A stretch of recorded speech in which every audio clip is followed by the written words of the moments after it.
Any other questions at all? Yes. I just want to talk about the gun thing. It's not to take guns away. No. It's to deter that moment. Can you talk about that? Yeah. At that moment, if you can just deter it for Yes. a half an hour, they Yeah. don't do it. One of the things in here, guys, it's so true. Right here, I think it's the first page in here. This is actually kind of new information. So I did my thesis on suicide in Montana and reducing it, and that's why I'm so passionate about the gun issue, because it really, if we can figure this out and how to do it, it will prevent suicides in Montana. But this is interesting. So this first number 1 says shut it down. Anything you can do, anything you can do. This is speaking to a suicidal person, but also this is for those that are intervening. Anything that you can do for 30, it's true, 30 seconds. You bring up a pet, you say, what about your dog? I mean, anything. Anything can work, you know. What also in here is for those that are more formal, a safety plan. I've had clients, I've asked them, what has prevented you from suiciding? They said, I signed a safety plan with whoever. Because it's like, we follow our contracts. We're Montanans. You know, you're going to sign a contract with someone that says, I won't die by suicide. This works. An engagement, you know, I need you at church. I need you to be there to make the coffee. You know, don't forget that. Like, anything works because it is for some people. Not every story is like this. I didn't want to say that at the beginning, and I forgot. 80% of the time they say, statistics, there are warning signs. We just have to start looking for them. We don't know what they are. But there's still a 20% where there's no warning signs. Okay, so just any shame or guilt or whatever you're feeling about your own experiences, let that go, because there's a certain percentage that there is nothing that indicates it. I think it's evil. I think it's just straight evil. I mean, just an evil presence comes in. My mom has a story of her own, she might share that later, that sometimes there's just something that comes in and it's the only option you see. That's why guns are so important, because when that option is a gun, you don't live through that. And it's not about taking guns away. It's just about us trying to figure out how to be better with them.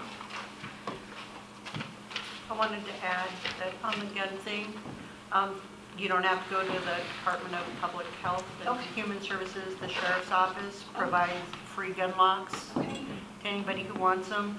Also, on a suicide point, if you go through your medicine chest and you have outdated pharmaceuticals and that kind of stuff, the Sheriff's Office will get rid of them for you. Awesome. Thank you. That's good.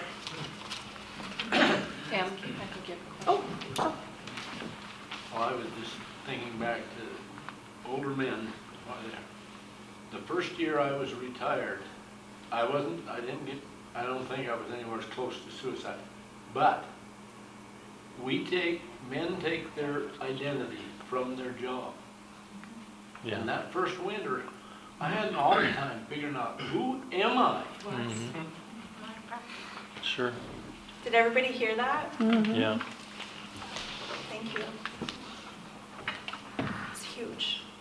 And just even knowing that for the year after someone retires, just knowing that that's a really sensitive time, and just show up for people if you know they're in that season. Thanks. Anything else? I am going to talk about warning signs. There's lots of statistics that I don't know, you can get bogged down in them. sometimes, so we Well, don't the need to. vitamin D deficiency is easily taken care of. Yes. I talked to the doctor. A couple of years ago, winter was horrible. I was just really down in the dumps all the time. And then last year I had access to a light, and that helped. But now I've upped my intake of vitamin D3, and man, does that make a difference. You know, I'm a nurse and a provider in Columbus, Montana, when I worked there, said that she gave up even doing serum or blood levels of vitamin D, that she had never had a Montanan test within normal limits for vitamin D. Oh my goodness. Wow. Good I would night. also like to point out, research is showing that even in summer, just because of where Montana is located on the globe, we don't get enough D3 even when the sun is out. Wow. So it's, yeah, studies point to like places that are kind of in the northern part, just the curve of the world Yeah, denies our access to the sun as much as like in Alaska as well. yeah. They don't get sun even when enough D3, even when they have sun. And that makes me think about it being really significant, this D deficiency, because all the states that lead the nation are Rocky Mountain states. I Wow. know It's All of also- them are. And So there's something environmental. It's also a fact that more people in this region have MS. My niece has MS, and they are saying it's the The similar reasons, I wonder. Wow. Okay. Thanks. Anything else?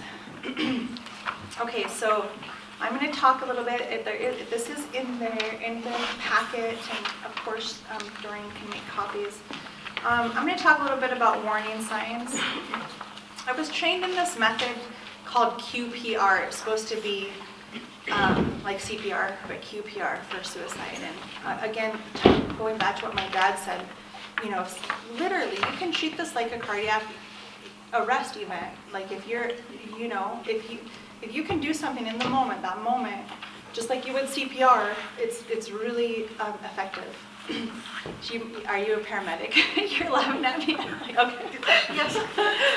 EMS. Okay, EMS. All right. So, and the QPR says question, persuade, refer, which is awesome. But how are you going to question? How do you know to question? Because you got to kind of know what you're looking for. So I'm going to go through a list. This is not exhausted, and maybe other people have some other examples of something you might see in someone who is suicidal. They might just come out and say it. They might just come out and say, I want to die. But there are other things that happen, like they give away prized possessions, you know, if there's like a CD collection, or this is my generation maybe. The CDs are not a thing anymore, are they? Or a stamp collection, I said that earlier, like an older person starts contacting their children, maybe making rounds. They're not saying goodbye with those words, but there might be something about what they're doing, you know, there's something shifted in a life that just, you can just think, I wonder, why would they want to give this away? Or giving away a pet. We had a gal that died by suicide in Harlow, and she gave her dogs away. And no one thought, she loved them. You know, on this end of it, we're like, oh my gosh, duh. Anyways, so giving away a pet, that sort of thing. This is really interesting piece. When someone makes a decision, often they are kind of happy. So that's really confusing, because we're used to watching a depressed person maybe, and we think they're going to go down, down, down. Well, a lot of times when they make the decision, there's a relief, and they get giddy, happy, more, just seem more relaxed, and you might think, oh, they're better finally. That they're not necessarily better. They just made the decision. So really watch that. A mark or noticeable change in an individual's behavior. So either super depressed, of course, pay attention to that, but also the other way. Don't forget to pay attention to that. Previous suicide attempts are serious, and people revealing a desire to die. You know, a lot of times there are people in your life that just kind of make comments that are vague, and you don't really know if they're serious or not, you know, and I just say always take it seriously. And I'll help. It's hard. Like, everyone needs to go home and say the word suicide in the mirror like 20 times today. That's your homework. Because we know it's like a bad word, right? I mean, it's in our culture, there's these horrible connotations with it. We don't like to say it, and we're really afraid that if we say it, we're going to give someone an idea. And if you learn nothing else from me today, this is what I want you to learn. The only wrong thing to say is nothing at all. I mean this. The only wrong thing to say is nothing at all. It's like the analogy I use, maybe it's confusing, is like a balloon. When someone is suicidal, there's an increased pressure that's building, and when you say the words to them, do you want to die? Are you wanting to die? That pressure releases. That's what they say. If you talk to anyone who's ever had this, someone come up to them and just say, it's like all of a sudden they're like, oh, yeah, I need help. You're not going to give them the idea. They already have it.